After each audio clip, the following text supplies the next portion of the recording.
Jujutsu Kaisen Modulo. This is Jujutsu Kaisen Modulo Chapter 15, The Forbidden Technique Unleashed. Oh boy, so we actually get color pages in this, not just cover, but we get a single colored chapter, which is page, which is nice. So Yuka is at the airport and she is not feeling too good, fam. She is not doing great. She's literally like she can barely walk. Mino pulls up with a wheelchair because he notices that she's literally like passing out as she's walking. And he's like, "Would you like to use this after all?" Just and the brain cancer. Yeah. And she's like, "Thanks, Mino." And then we get this really cool color page cover. Very, very cool. Very well drawn. Very sick. Very sick.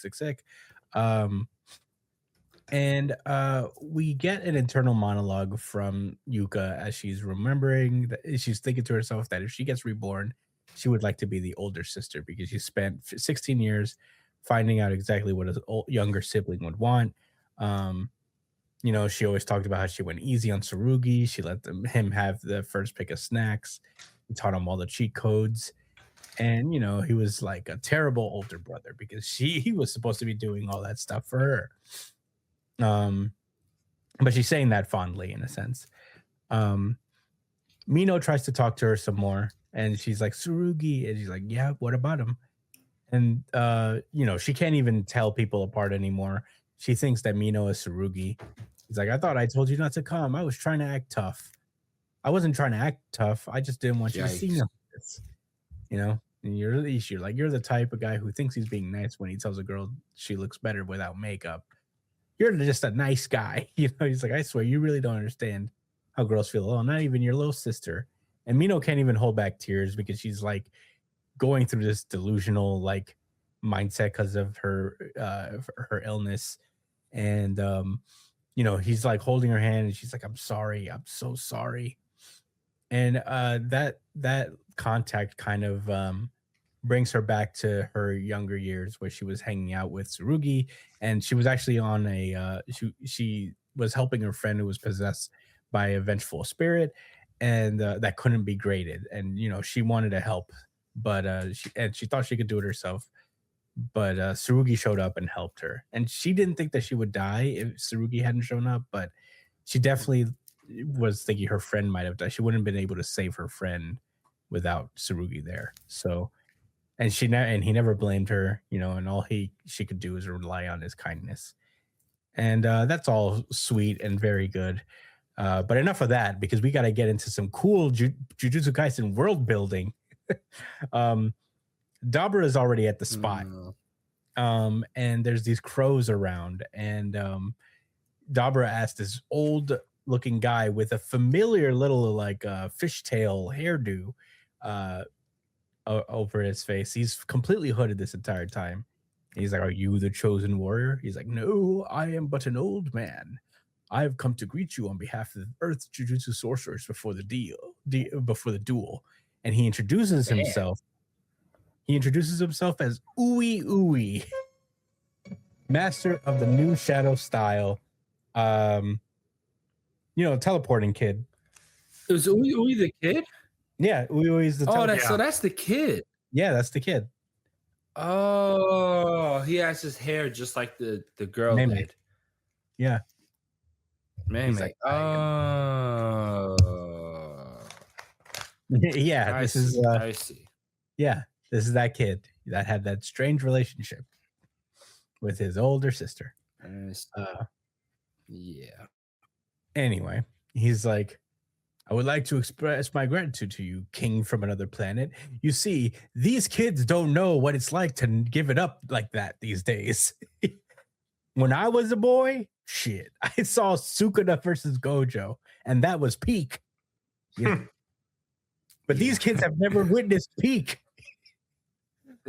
Yeah, that's literally what he's saying.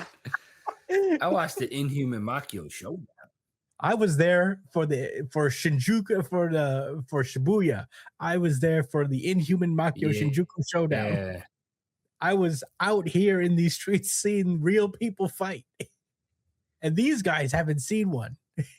So, I'm just happy that you could I've show seen them. Gojo win and lose in the same fight.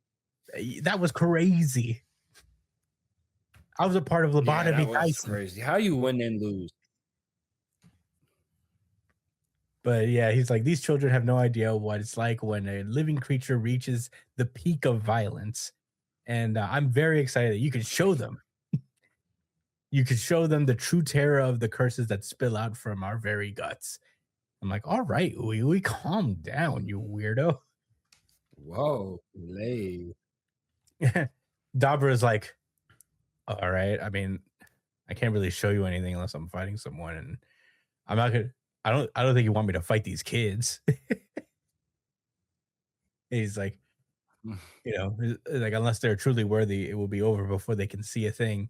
And Uy is like, not to worry. I think you'll be quite satisfied, and I'm sure your loneliness will be eased. And as we see, as Yuka's plane flies over the sky, the hatch opens up behind Yuka, and she falls out. But right before that, she thinks to herself that if she gets reborn, she'd like to be the little sister again, which is very sweet. As she falls Oh, out, and her chair falls apart as she falls, and she would want her older brother to be, "Aw, Sarugi." But that's enough out of that. As she's landing on the ground, we see her use that familiar pose. Um, and we see a bunch of the 10 shadow animals pull up, and as she's like right before she hits the floor, she looks at Dabra and she's like, I'm sorry, Dabra. With this treasure I summon eight-handled sword, divergent Sela divine general Maharaga. So Maharaga's back like he never left. um and immediately Dabra shoots like a billion light spears at him, impaling Maharaga like 20 billion times. Um, and it's at that point we get narrator Sama returning to say Dabra's curse technique, Karaba's curse techniques. He has two. The first one is censored, but the last one is light. And the censored curse technique is a murderous intent given tangible form, a concept impossible for Earthlings to even describe in words, passed through, even describe in word, passed down through the Diskunte tribe. So Jujutsu Kaisen's back, everybody. And it's yeah. at this point we end the chapter as the narrator also mentions that this is the first time in recorded history Maharaga's adaptation towards an extraterrestrial curse technique begins, and we see the wheels start to turn a little bit on Maharaga. And Which means he did not die. He did not die. In fact, he started his adaptation, and that is where the chapter ends. Josh, what did you think about Jujutsu Kaisen chapter 15? This almost got the RGC for me. Whew. I almost gave it the RGC just off the strength of the coolness of this chapter. Right? It's going for all the tropes. All the tropes is playing on my anime manga loving heart, my weeb heart. My little It weeaboo was heart. cool. It was really cool. They even gave us the not even a cameo, the fucking legit feature, a legit throwback feature. Like, yeah, this character from the past, they about to tell you, hey, oh, we ain't scared of you, Dabra. We got some stuff too. Even this girl saying, I'm so sorry. And I was like, that's a little presumptuous, don't you think? Yeah. I feel like if you guys really thought it was like that, no, that's not true. I don't think they would have said it on him way sooner. But yeah, I mean, I guess they had no reason to believe that Maharaga would lose. It hasn't lost yet. Well, it has lost. It's only lost twice. To? It lost to Gojo. It lost to Gojo. Yeah, technically he lost to Gojo. Yeah, it lost to Sukuna as well. So it did lose to Sukuna in Shibuya. Yeah. So he got it with the arrow, right? Yeah, he vaporized it. Yeah, I think the arrow took it out. So if this guy is as strong as either one of them, chances are he's gonna win. Damn. But if Maharaga comes back again after this, it will actually be the strongest thing in all of existence, I think. see, this is what I think the real angle is. I think this is going to be about Maharaga getting out of control. Maybe it could be. Maybe that's a crazy take, but like, I think that's the real issue because they're talking about him adapting to a new thing, and that means they don't know how. Like, it's going to like be a very like unpredictable reaction. So, yeah, my mind runs wild. She ain't never used no new shadow abilities before. I mean, shadow style abilities before, right? Is this the first time? Yeah, this is the first time. Probably learned it for this specific thing. Yeah, right. That was the binding vow. Please let me have all the knowledge of my grandpa. Please let me spam Maharaga like my my ancestors. Yes. It beat Gojo, right? Well, it beat the other 6 eyes from the past. Yeah. That was so funny when he was like, yo, your clan killed the leader of my clan in the past, who's the only person the 6 eyes ever lost to. And he just was like, wow. Cool. Yeah, anyway. Those are my thoughts. Brian, what were your thoughts on this chapter? Maharaga! Once more, I guess this is a classic Gege thing. It's not even just Hokazono.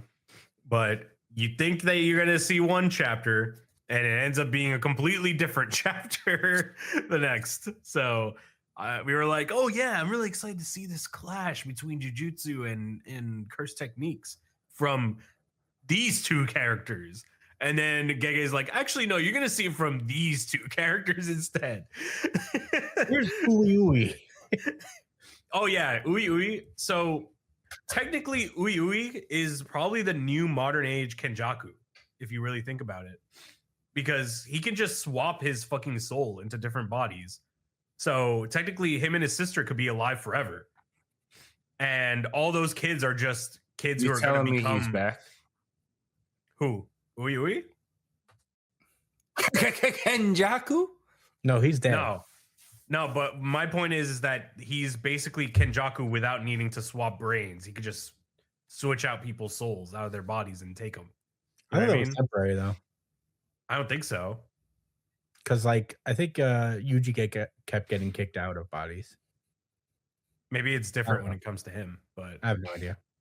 The fact that the kids look exactly like them as well is concerning because it's like they are grooming them to essentially be fucking shells for them to crawl into once they die. You know what I mean?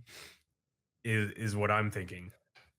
So, like, what if right when they're about to die, they swap, the soul goes into their body and dies? So that means they have no soul, no body to return to. So they just stay in the young body. You know what I mean? I feel like that could be something, but whatever they're doing, it's fucked up. There's no. Right now, then? Okay, Brian. Sorry to clarify. If Uyui's target for his spatial transference is a person, the technique targets their body and soul altogether. If given permission, he can target only the soul, which allows him to switch the souls of his marked targets without changing the shapes of their bodies. This application of Uyui's technique can only be used twice per person in a month. Damn. What you're saying, it's not saying that it's not permanent. I guess not. I guess technically it's not saying that it's not permanent. So yeah, whatever's going on here, it's fucked up, and I hate it. I also hate that there's a child that suspiciously looks like Mei. So we'll see what the fuck that's all about. Actually, no, we won't probably. He probably just pulled up just to show how fucked up he was and then leaves. Check this shit out. You thought we were fucked up before. Well, what are these? What do you think these are? Incest babies or something? But that's it. I don't have much else to say. Yeah, this chapter was fucking peak. Just the coolness factor alone. When Maharaga came onto the scene, I'll tell you what, I mean, this was a cool way to do the entrance. Her just like withdrawing into the shadow and then Maharaga popping up like a Smash Brothers character. Yeah. It was so cool. It was like very much like a video game fighting entrance. And he's like, you know what it is, you know who I am. In the anime, they better like edit in like an applause from an audience. They gotta go, yeah. Man. Damn, this shit is so cool. It's good to see Maharaga again, and he's drawn so well, very badass. He's such a cool looking character in general. Great design. And Dabra's immediate attack is pretty sick as well. I'm excited to see how. Yeah, he didn't waste a moment. Yeah, he was like, no, what the fuck is that? You kill it with fire, dude. Whoa. This thing's got wings for eyes. I don't like that. But yeah, I mean, all this coolness is kind of overshadowing, the very sweet like sentiment from Yuka, especially given how this series started out with them being like very having a lot of animosity towards each other. It's cool to see what like this perspective is giving. Man, there's not a whole lot to say outside of that. It's just like kind of very emotional up top, then very cool Ui flash appearance cameo. One thing I was thinking about is like, well, Uyui's got to be alive, like if Nobara is alive, then Uyui's definitely got to be alive,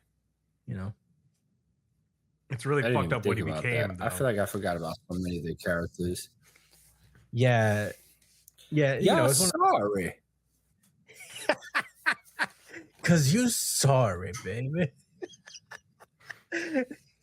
We're not sorry. We strong. Yes, y'all are. We strong. He was like, "You're not, and it's okay." And that's I want okay. you guys to stay. It's such a great video.